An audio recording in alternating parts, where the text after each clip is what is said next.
سيدنا رمضان على الابواب، وما كانش رمضان بلا ريحه الحيره ولا بلا بوراك حاضر فوق الميدان الجزائريه. واليوم نزولا عن طلب واحده من اعز مشتركاتي، جبت لكم وصفه الحريره نتاع الغرب، وبالخصوص الحريره التلمسانيه اللي تعلمتها من عند ميمتي، مع بوراك بنين يكمل اللمه. Bienvenue à tous sur ma chaîne. À l'approche du mois de Ramadan, je suis ravie de partager avec vous des recettes traditionnelles qui rassemblent la famille.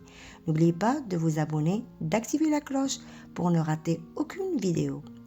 Et de soutenir la chaîne avec un like si la recette vous plaît. غادي نبداو الوصفة مباشرة نتاع الحريرة. نبداو بسم الله. كما شفتوا جبت اون كوكوت، جبت فيها غير الأجنحة نتاع الدجاج، ودرت ان بون بوكي نتاع القزبر وشويه نتاع الكرافس، وجبت هنا كما راكم تشوفوا واحد 5 ولا 6 حبات طوماطيشات متوسطين كنت نحيت لهم القشره. حنا لا باز نتاعنا نتاع الحريره هو القزبر وطوماطيش. فوالا دروك نجيبوا حبه بصل كبيره، تاني نقطعوها كما راكم تشوفوا عشوائيا، نقطعوا كل شيء عشوائيا باسكو كل شيء غادي ينطحن من بعد. فوالا عود قرفه، مغرف نتاع السمن ولا نتاع الزبده، واحد 2 ملاعق حتى 3 نتاع الزيت، وملعقه كبيره مملوءه نتاع لا طوماط كونسونطري. دروك نفوتوا للتتبيله كما شفتوا، فلفل اسود، اسكنجبير، فلفل احمر،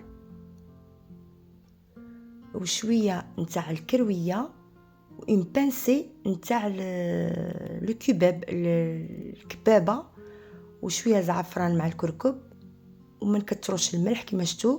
ملحت باسكو من بعد غادي ندير مكعب الدجاج، ودرت نصف كاس نتاع ماء سخون، وغادي نفوت نقلي المكونات مع بعض. صاي كي كلشي تقلى لي مليح، دروك غادي نمرق ونزيد الخضره نتاعي اللي فيها حزوج حتى 3 كروطات وحبه بطاطا صغيره. الحريره حنا ما نديروش فيها الكابويه، ماشي كيما الشربه، وخليت لا كوكوط نتاعي طيب. وهنا غادي نفوت للعقده ولا الحشو نتاع الديول. كيما شفتوا واحد نصف صدر دجاج مع حبه بصل صغيره وشويه ثوم، وفوتهم في الاشواغ وطحنت كل شيء مع بعض.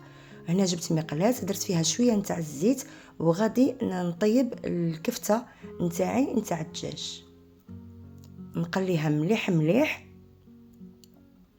في هذاك الزيت. نعاود الدجاج ولا صدر الدجاج، البصله والثوم. كي تقلات لي شويه درت شويه نتاع الخردل ديجون، وكما تعرفوا صلصه الباربيكيو اللي ما تخطانيش في الدجاج، وراني نتبل في الدجاج. درت شويه فلفل اسود، وما نكثرش الملح باسكو هذيك صلصه صلصه الباربيكيو شويه مالحه وحامضه.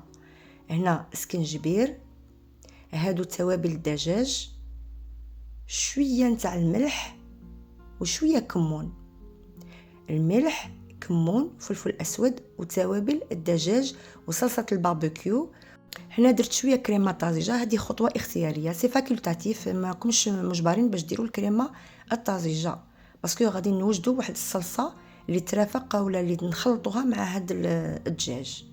دونك فو نيت با اوبليجي باش ديروا هاد الكريمه الطازجه. انا كان باقي لي شويه زدتها. غادي نخليها تكتك، نغطي عليها ونخليها تكتك على خاطرها. دوك غادي نفوتوا نوجدوا هاد الصلصه اللي غادي نديرها مع الدجاج، سورتو كيما يكونش عندك الفرماج متواجد بزاف في الدار. كيما شفتوا جبت الكاس تاع 220 مليلتر حليب بارد، ودرت ملعقه نتاع مايزينا ولا طاحين، وملعقه تاع زيت الزيتون، والكل فوق النار. هايله. عقدت لي الكريمه، غادي ندير فيها 2 بورسيون نتاع فخوماج. انا ندير هاد الصلصه كيما يكونش عندي الفرماج بزاف في الدار. فوالا ندير شويه ملح ما نكترش، ندير شويه فلفل اسود، والتابل نتاع البوراك اللي غادي تشوفوه دروك هو اللي زاد لي الصلصه بنه على بنه. قلت انا كيما يكونش عندي الفخوماج ندير هاد الصلصه مع الدجاج، يجيني الحشو يجيني كريمو، يجيني معسل ويجي طري. مام سخونه هكذا تزيدوها في الدجاج وتخليو الخليط يبرد. شوفوا. والحاجه المليحه تاني كي يكون عندك الدجاج قليل ثاني الصلصه تزكي لك الخليط. ثاني هذاك التابل البوراك زاد لي الخليط، زاد له بنه على بنه. صاي هنايا الحريره نتاعي بلوتو المرق نتاعي تاع الحريره صاي وجد. غادي نحي هذاك القزبر وغادي نصفي ونرجع معاكم. نصفي الخضره ونرجع معاكم.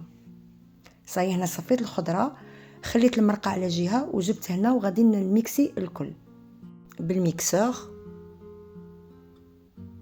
فوالا توجور كي نحب نميكسي نصفي الخضره، ندير فيها شويه مرق باش يسهل عليا الطحين. وهذاك الحشيش اللي نحيته ثاني غادي نستغلو، غادي نشلو بليزيور فوا بالماء سخون ونمرق.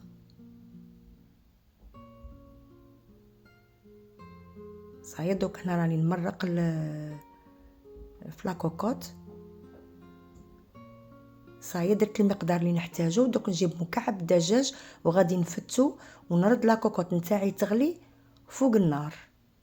صايي كي يغلى المرق نتاعي مع هذاك مكعب الدجاج غادي نقلع غير المقدار اللي غادي نتناولوه، يعني على حسب افراد العائله، ما نغليوش كامل المرق. هنا جبت الخميره، حنا الحريره نوجدوها بالخميره نتاع الدار، ما نديروش الفارينه. كما شفتوا ندير مقدار تاع الخميره ونحلو بالماء بارد. هنا تجيني الحريره حامضه ما تسحقش كاع القارص. هنا درت المقدار قلت لك اللي غادي نطيبو. درت ان بوتي بوكي نتاع القزبر وشويه نعناع درته يغلي، ورميت هذاك الخميره كما شفتوا. دارت لي تكتلات بصح ما تخافوش، هذوك التكتلات غادي يذوبوا كي تكون تغلي، كي تكون طيب يذوب لي هذوك التكتلات نتاع الخميره. شوفوا هما دابوا كامل اختفاو. فوالا شوفوا كيفاش ولات. ولا جاكم الحريره جاتكم خفيفه ماشي مشكل، جيبوا شويه مرقه هذه تغلي كما هذه اللي راها تغلي، وحلوا فيها واحد المغرفه نتاع الخميره وعاودوا رميو باش تعقدوا الحريره نتاعكم. هنا ملاحظه صغيره ما ذكرتهاش، لازم المرقه تغلي باش ترميو هذاك الخميره باش ما تعجن لكمش. صاي هنا كي طابت لي الحريره فات عليها واحد 10 حتى ل 15 دقيقه. جبت مقدار نتاع شويه حريره درتها في الغرفيه، ودرت الكرويه وشويه سكنجبير وشويه راس الحانوت. هذه البنه التاليه اللي نبنن بها الحريره كما شفتوا.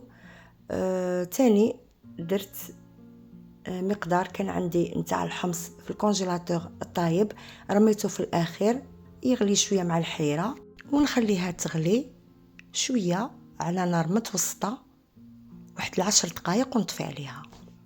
غادي نفوتوا نحضروا ولا نعمروا البوراك نتاعنا. هذا وراق الديول المنزليه اللي سبق وخدمتهم، بصح هادو خدمتهم بالاعشاب كما راكم تشوفوا اللون تاعهم راه شويه متغير. ودرت ثاني هذاك الايبيس تاع البوراك والله جاو ما شاء الله.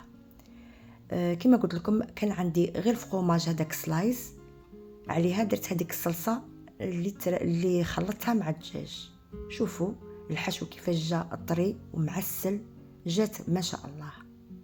هنا غادي نعمر اوراق البوراك نتاوعي ولا اوراق الديول، والزيت راه فوق النار، ما درتش مقدار كبير تاع الزيت، درت غير شويه. والحاجه الشابه تاع هاد الديول المنزليه ما يشربوش الزيت، يجوا ناشفين ويجوا ما شاء الله. قلت لكم درت الزيت على نار متوسطه، ودروك غادي نفوت نقلي البوراك نتاعي.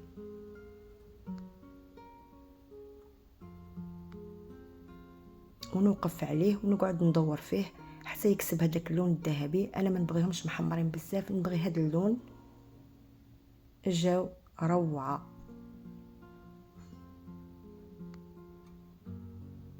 الله يخليكم، فضلا وليس امرا تفاعلوا معنا شويه في القناه وديروا لنا هذاك الاعجاب باش لا فيديو تطلع والقناه تطلع والعائله تاعنا تكبر. هنا جبت بابي ابسوربون، اكتفيت غير بالبابي ابسوربون. بكري كنا نديروا الكسكاس نديروا البابي ابسوربون، مي كنا نشريو هذوك الديول اندستريال، بصح والله تاع الدار انا نكتفي غير بالبابي ابسوربون ويجوا ناشفين ويجوا روعه.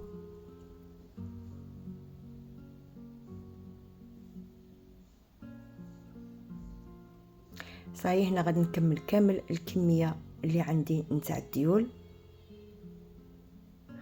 ودروك غادي نفوت للدغيساج. شوفوا الحريره انا ما نحبهاش بزاف ثقيله، بصح اللي يحبها ثقيله كما قلت لكم ديروا ديك المعلقه نتاع الخميره، زيدوها في البويون، حلوها مليح مليح وعاودوا رميوها.